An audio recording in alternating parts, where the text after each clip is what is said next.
Hey homies, this is Sarah. And this is Ashley. And this is Hometown Homicide.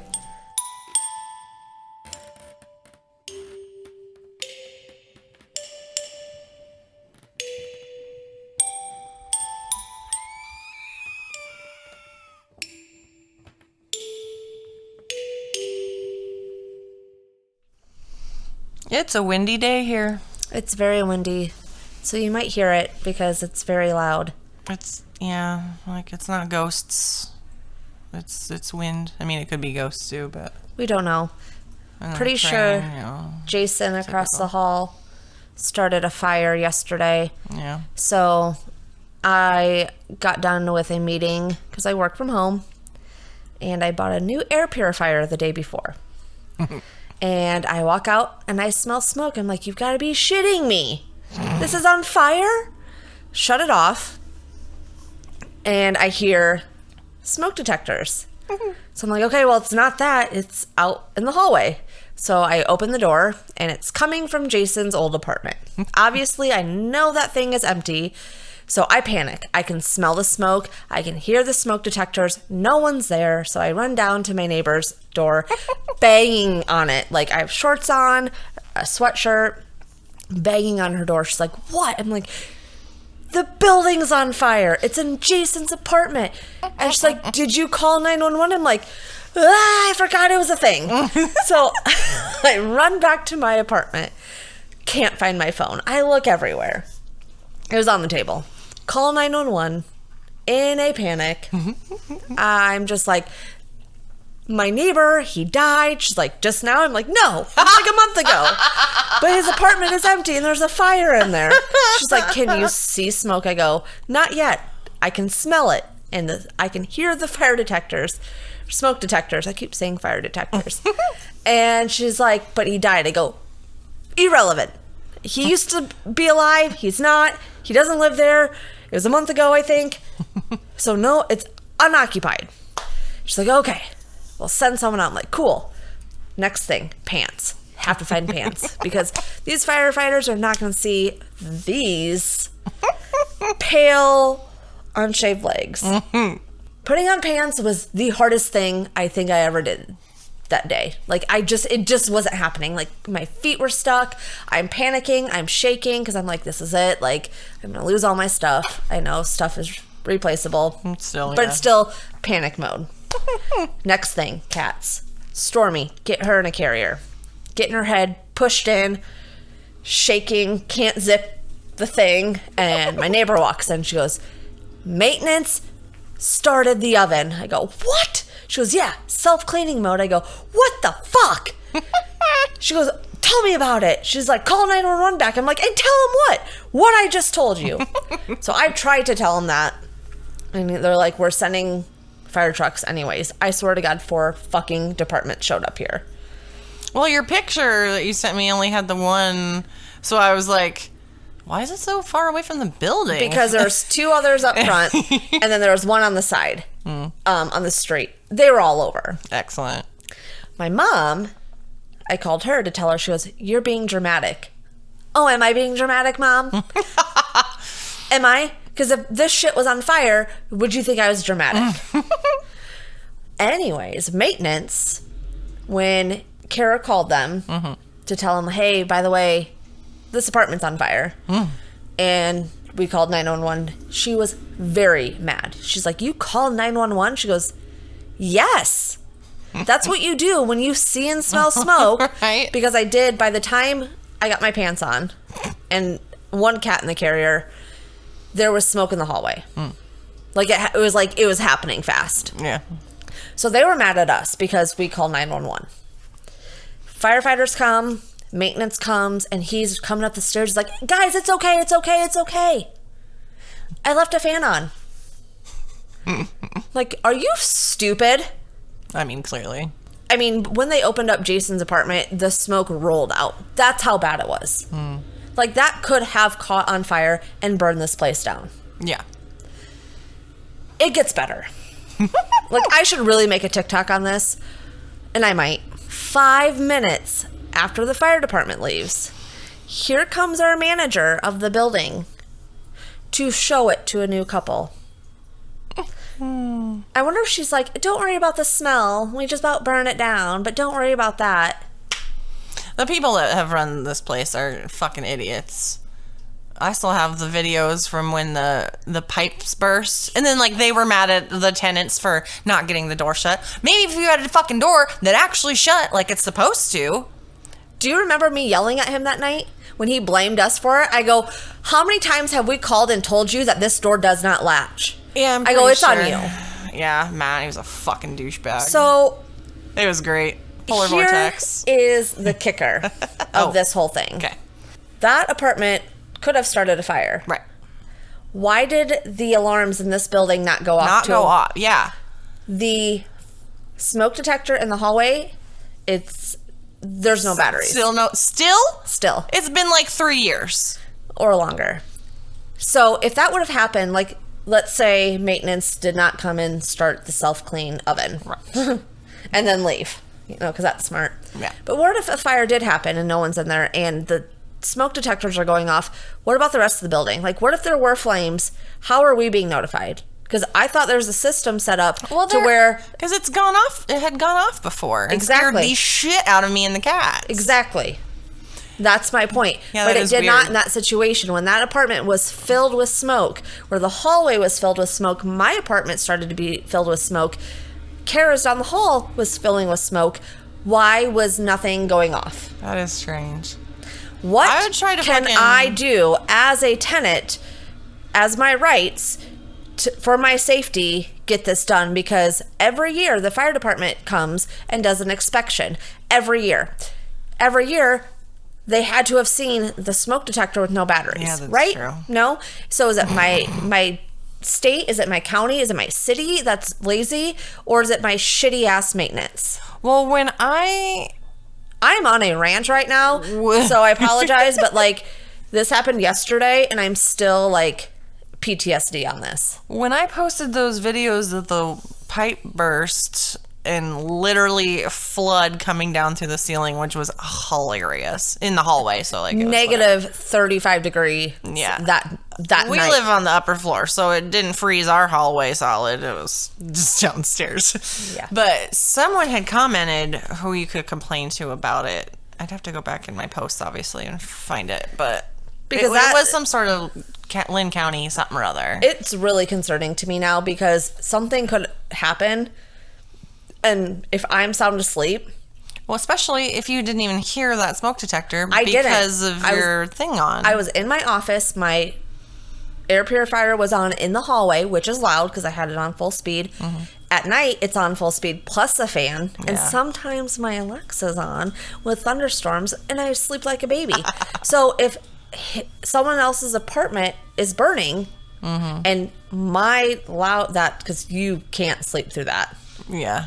No, that thing is like... I'm burning to death. Yeah, that is very questionable. I would definitely fucking report that shit to somebody. I'm afraid to report stuff because they're going to retaliate against me and kick me out. I just need to know my rights. I think you can... I would imagine that you could not necessarily do it anonymously, but I would think that they wouldn't have to say who reported him. I mean, it's going to be pretty obvious, like, because it just happened. Well, and there's so many things at where I live that are not up to code. That's really bad that we have told them, and they're not doing anything about it. It's because they fucking suck. But anyways, that was my excitement, if you want to call it excitement, this week. She lived. The cats lived. Place is standing. Thank God. So, I mean, I'm so thankful and lucky that that's all it was. Yeah. But when I first heard the sirens and then I heard them coming from every which way direction, like, oh, shit. Well, I didn't get a message from Henrik, so apparently he wasn't one of the responding. I didn't even have a chance, when firefighters come, you're like, hey. I was in such a panic and I was out of breath. I was running. I'm not a runner. But my one thing was pants. Put on pants. pants at a time like this. I could not get my feet through. It was a disaster. And Kara was like, she was trying on dresses. She's like, I decided whether or not to open the door. She's like, I found a robe. I go, you could have been butt-ass naked and I would have had no idea. I would have paid zero attention because I was in such panic. So I did learn that I suck during emergencies. Because when she said 911, I forgot that existed. Then I couldn't find my phone. So, yeah. The Good thing it wasn't a real one. The one, like, true emergency that I had to go through, I went into a very severe panic at first, briefly, and then I got in, like, organizational mode, and, like, it was, I don't know, it was weird, and, like, tried to mama bear the guys. It was bizarre. I was, like, out loud yelling, okay, cat carrier, Stormy, you first, like, out loud, even though they have no idea what I'm saying. But, fun fact, I used to be on the fire department. I was on a volunteer fire department in my hometown for a few years until I moved to got a full-time job in Cedar Rapids and moved here. But I did do the training, and I did put out fires, and I did take a door off a car, which was really scary, and not scary, but it was really hard. Oh, I bet. And I did it by myself. It was during training, but I still did it by myself. Right. And I could not feel my arms. Honestly, it was a very great experience. I'm glad I did it. Yeah. I really did it because a bunch of my guy friends are like, girls can't be firefighters. I'm like, fuck you. So I did it. And I had a Mustang, and I had a blue light in my Mustang. So, but in the middle of the night when that pager goes off, yeah, it's like, you jump out of bed and put pants on. I mean, my ex was on, I'm not going to say his fucking name on this podcast. He was, on an LFD, and granted, the pager didn't usually mean a whole lot all the way up here, but that shit would go off. Or, well, the hazmat pager would go off, too, and that would scare the shit out of us, because that would be in the middle of the night, and, semi-tip over, and diesel fuel spilling everywhere, and it's like, okay, then, have fun with that. I'm going back to bed. Yeah, I mean, I respect all of those people that respond. Like, that's tremendous. We went to a house explosion one time, and that I couldn't do anything. I had a sty in my eye, and so, like, literally, if you've ever had a sty in your eye, ever, any light, like, I still went. Like, what was I? I was a volunteer, but I still went because, like, I didn't want to miss stuff. Like, I want to be like, I am here. I am, like, yeah, ready to do this. And it hurt so bad. And plus I had my glasses on, and putting a mask on over my glasses. I'm basically fucking blind, by the way. So I couldn't not wear my glasses because I'd be like, arms out. Hello, who are you? Do you need saved? But are you a person? Are you a wall? This is exactly what it would have been, but yeah, I thought I was blind, but folks, she ain't fucking around. She's like real blind. Yeah, it sucks, and I've got like worse in the last few years.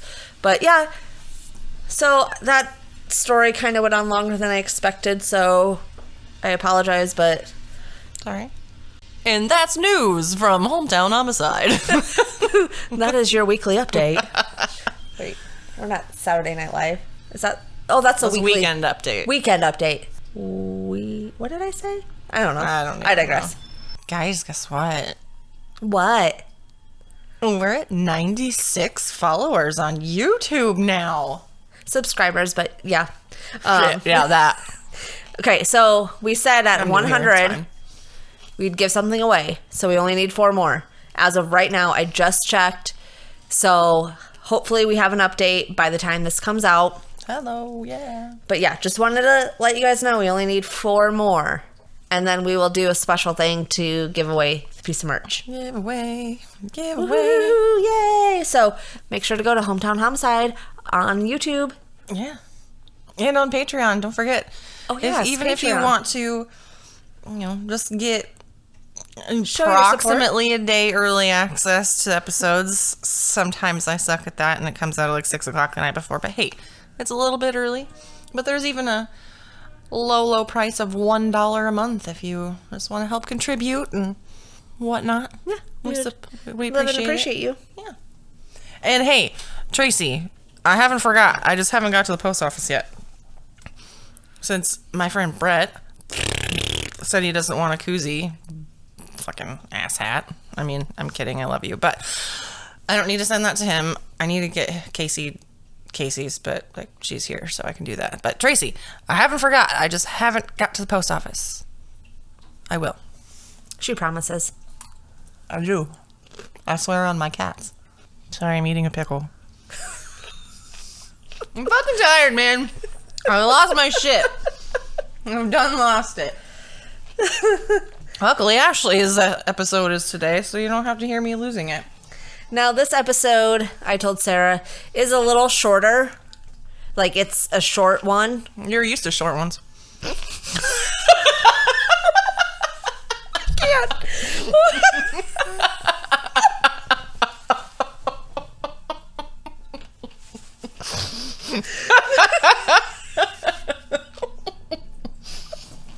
Hi, I'm 12.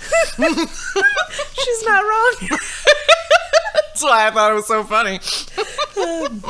We're not going to bring up that No. PTSD. Blah. But it is short, but it's crazy. That's why I wanted to do this, because it's fucking crazy. Cray. So. Wait, time out. Uh-oh. Real quick. Speaking of crazy. Well, that brings up a lot. But I didn't know Amanda Bynes had been on a conservatorship as well. Yeah. So that's where the speaking of crazy thing came in. Because she was fucking cray for a while.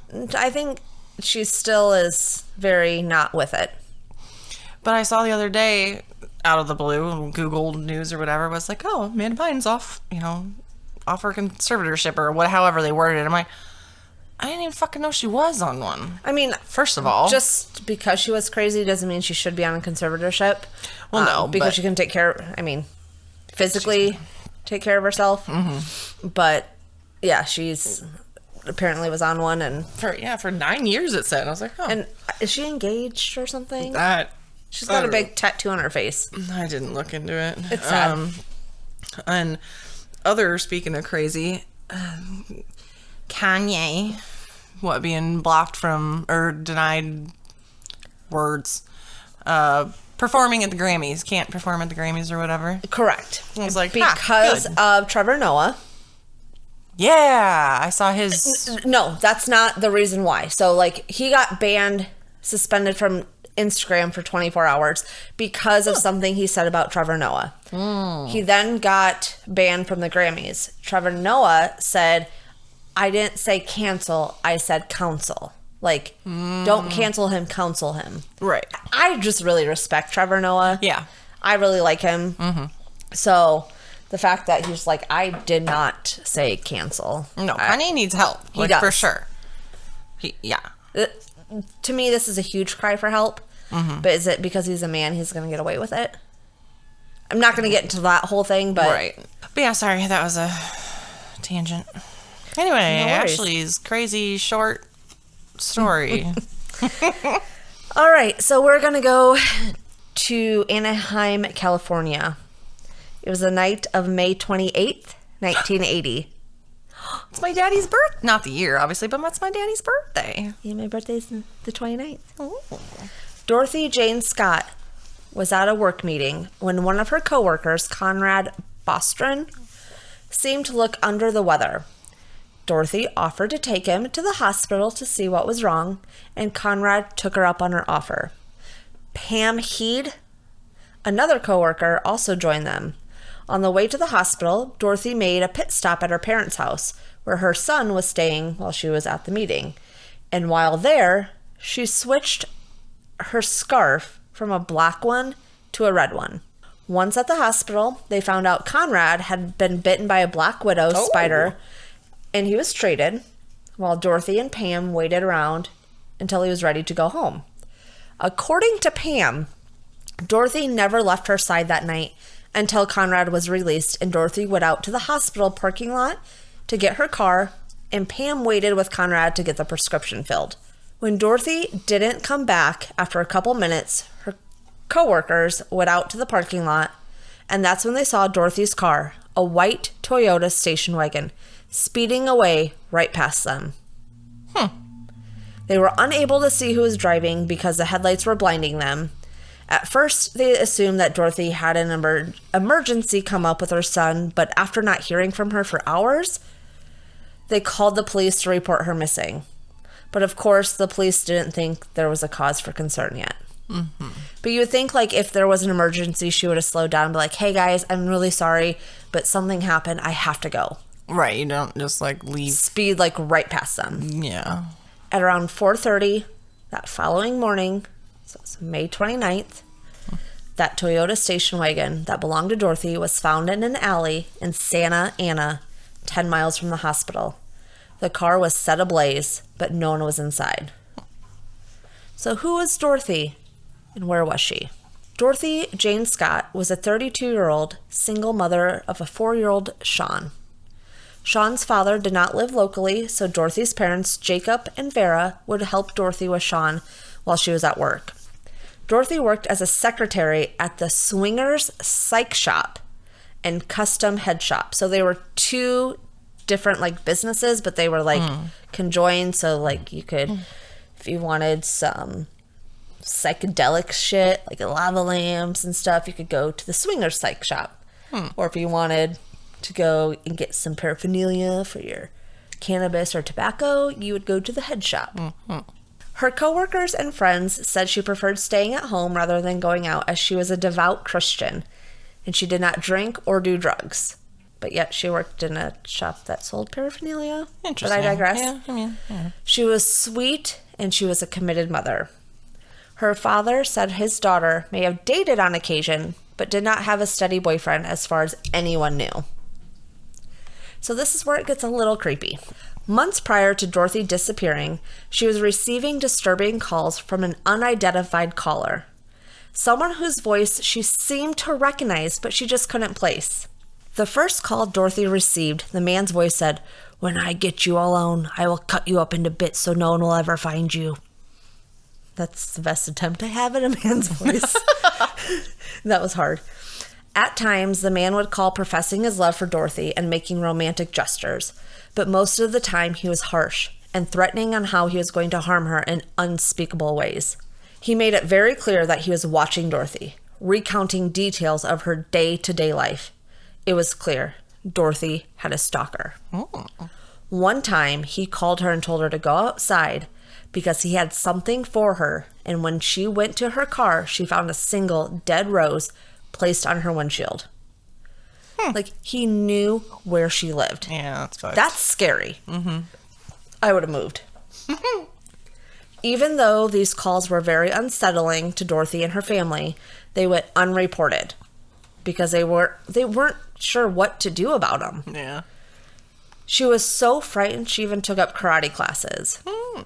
But you have to think, back in the 80s, it was a completely different time. Yeah, and stalking laws were probably not even a thing yet. Exactly. You just took the words out of my mouth. Took them right out. You took them right out. They were not a thing until the early 1990s. It's wild. Because, like, really stalking, like, just because it wasn't a law and stuff like that, people weren't reporting it, doesn't mean it wasn't happening. Right.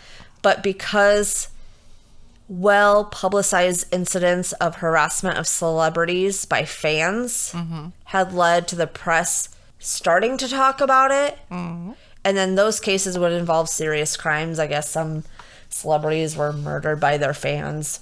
And California did not pass, like, they passed the first anti-stalking law not until 1990. So a whole decade after this happened. So that had to have been terrifying for her. thinking that like that voice just sounds familiar, but you can't pin who it is, had to been just like driving her crazy. You can't block numbers then. Right, and there's no caller ID. Exactly, because that wasn't a thing until 1993. I looked that up. So a week after Dorothy vanished, a man called her parents home. "Are you related to Dorothy Scott?" he asked. Vera, Dorothy's mom, said she was, and the caller said, "I've got her," and hung up. A few days later, Dorothy's father, Jacob, decided to go to the media, hoping it would drum up some new leads.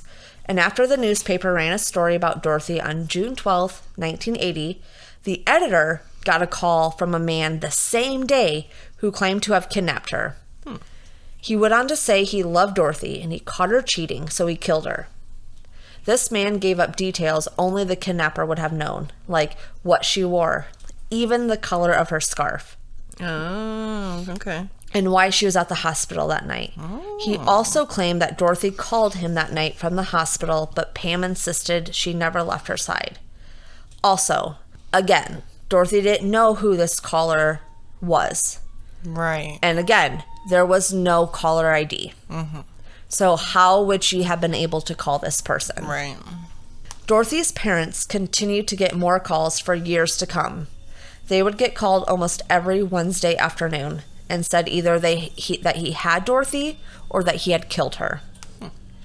They also usually occurred when Vera was home alone, and when Jacob answered the phone, the calls actually stopped.